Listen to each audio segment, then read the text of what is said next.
On November 14, 2015, the Center for Art in Wood celebrated its annual Founders Fundraiser. The center has become more than a gallery, more than even a museum. It is the meeting place for a community. I have been making films about the center for 2 years now and have felt warmly embraced by this community. At the Founders Celebration, I got to meet an artist whom I had only previously spoken to on the phone. He told me about the major impact that one of the founders has had on the field. I'm Norm Sartorius. I'm a spoon carver from West Virginia. Albert and Albert's ideas, Albert's exhibitions, classes, books, everything that he has thought of has influenced the entire development of the wood field. I mean, he's clearly not the only individual, but he is at the top. He is a major influence. He's a leader. Chris Amundsen, the executive director of the American Craft Council, was similarly effusive in his praise for Albert. The work that Albert's done has been really remarkable, and the new exhibition space and his focusing on kind of the really great artists in the wood area has really been spectacular. The speaker for this year's event is the legendary Helen Drutt English, the godmother of craft in Philadelphia, whose influence is felt worldwide. As Helen speaks, I will show you some of the people and art that make the Center for Art in Wood such a very special place.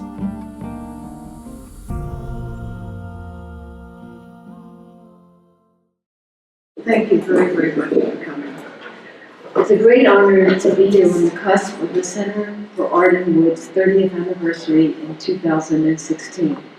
Almost 1/3 of my age, and though I am deeply associated with jewelry and ceramics, my entrance into the craft field began with wood.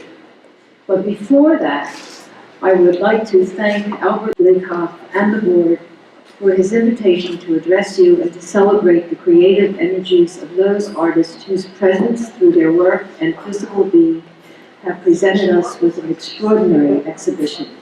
David Ellsworth, Sharon Church, Bruce Metcalf, Michael Horowitz, the late George Makishima, and Murat Makishima.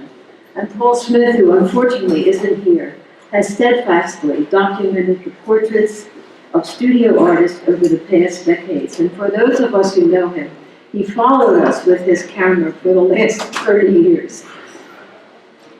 And he was the co-curator of Objects USA, the groundbreaking exhibition which heralded to the world the resurgence of the craft world 45 years ago. All of these individuals and Albert are fellows of the American Craft Council, which has recognized through these awards outstanding achievements and commitments to the craft movement. We are also honored to have among us Chris Amundsen, Executive Director of the American Craft Council, and Perry Price, Director of Education. Where would we be without the American Craft Council? Their commitment to education has led us for decades up the ladder of achievement and recognition. All of this in the midst of Craft Now Philadelphia, a citywide celebration and exploration of the craft movement with noteworthy exhibitions dedicated to the American Craft Fellows. In addition to this center, the Philadelphia Art Alliance with Paula Winokur, Warren Seelig, Judith Schachter, and Adela Akers. The Clay Studio is exhibiting Rudolph Stoffel, William Daly, Paula Winokur, and Robert Winokur. The craft show is taking place, and also at the Philadelphia Museum, there's an exhibition of Ted Holman and Robert Winokur. The J. Fred Wall spoons are in the American Silver Department, and can you believe in the Great Hall, there are 7 works with drawings in memory of Manfred Bishop, a major European artist in our field who died this year. The Great Hall, not in a little tiny section called the crafts. However, back to my entrance into the realm of wood. In 1955, I visited the studio of George Nakashima and acquired a stool for $18 and commissioned a chest with sliding doors. Kevin Nakashima was very young and perched upon his father's shoulders at that time.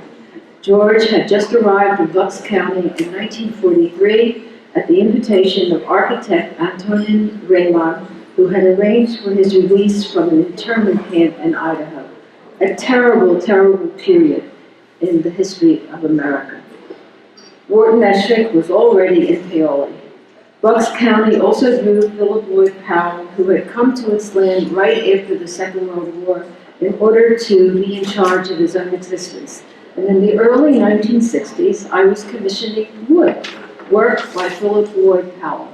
So my romance quickly continued throughout the decades with the acquisition of works by Richard Kagan, Wendell Castle, Daniel Jackson, Michael Horowitz, Bob Stocksdale, Edward Northrop, Ron Kent, among many others, all comfortably residing for decades in my 2220 to 22 Rittenhouse Square home.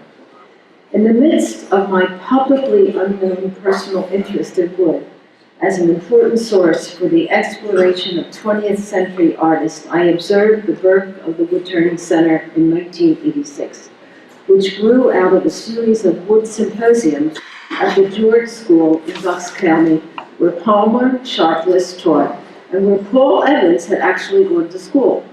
And Sharpless was a founding member of the Philadelphia Council of Professional Craftsmen.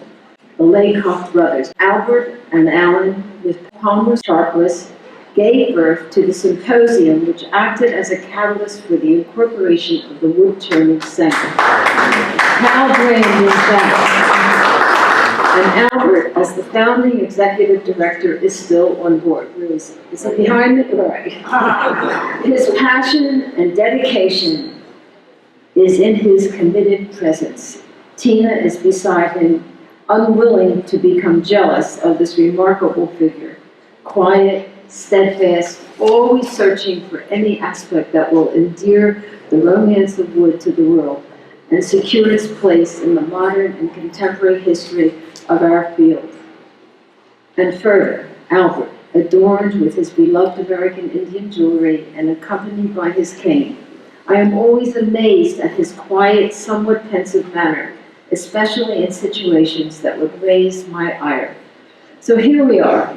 The center has organized over 50 exhibitions under Albert's curatorial leadership and established a central network for scholarship throughout the world. May I offer a brief summary of our celebrated artists. I first met Sharon Church in the 1970s.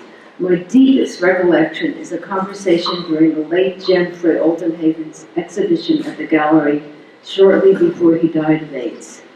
A dedicated educator, a deep friend, and I have always been drawn to her intimate carved pieces responding to nature, insects, celebrating occasions, and unexpectedly embracing a diamond or two. They speak in their presence of this unique woman. I've known Bruce Metcalf almost before he was born. He is a great scholar and has co-authored Makers, 20th Century American Studio Crafts with Janet Koplis, a text that is used religiously in all the schools and probably beside many of our beds. I will not forget his brooch, self-portrait of an artist in a straitjacket, and I hope that he is cured by now. It is now in the permanent collection of the Museum of Fine Arts, Houston. It combined his technical fabrication of metal with his grand sense of illustration.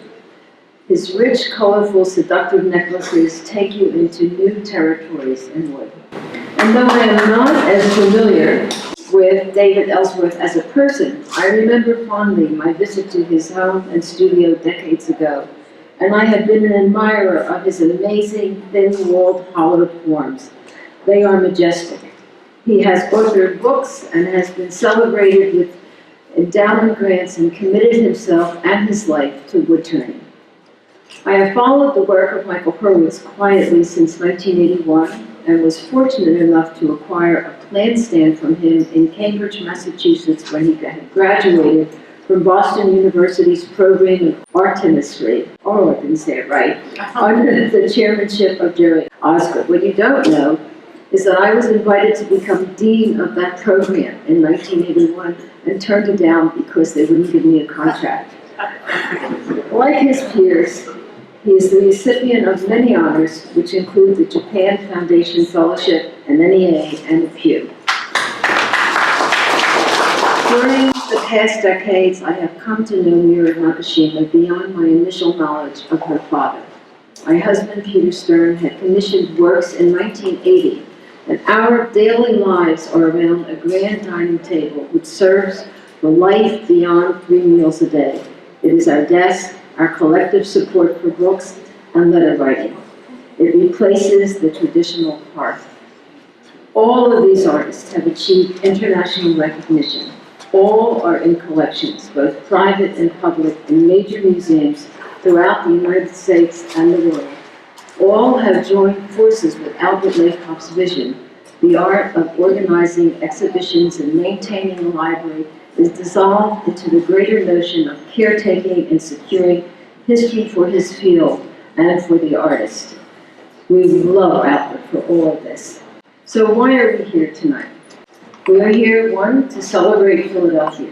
There is no other metropolitan city in the country that can celebrate its heritage in the applied arts and crafts as richly and nostalgically as our city.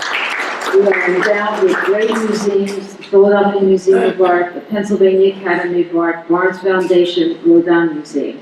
Cultural institutions like the Print Club, Philadelphia Art Alliance, the Play Studio, and the Center for Art in Wood are among the higher educational institutions that foster the crafts empowered by distinguished faculties. The University of the Arts, Tyler School of Art, Moore College of Art, Drexel Institute. 339 years in which we can celebrate 339 years of art in Philadelphia. Sharon Church told me a few days ago that Philadelphia has been named the World Heritage Site. That is extraordinary, usually reserved for monumental sites that mark the history of civilization. So why else are we here tonight? To celebrate the center, to celebrate the artists, for without them our history does not exist, and to celebrate the American Craft Council, and to celebrate education, and to celebrate Philadelphia. Plato states that education must appeal to the sense of beauty in every human being. It should provide us with a method of self-exploration. The Center for Art in Wood has cast seeds for artistic exploration and growth in our field. Thank you.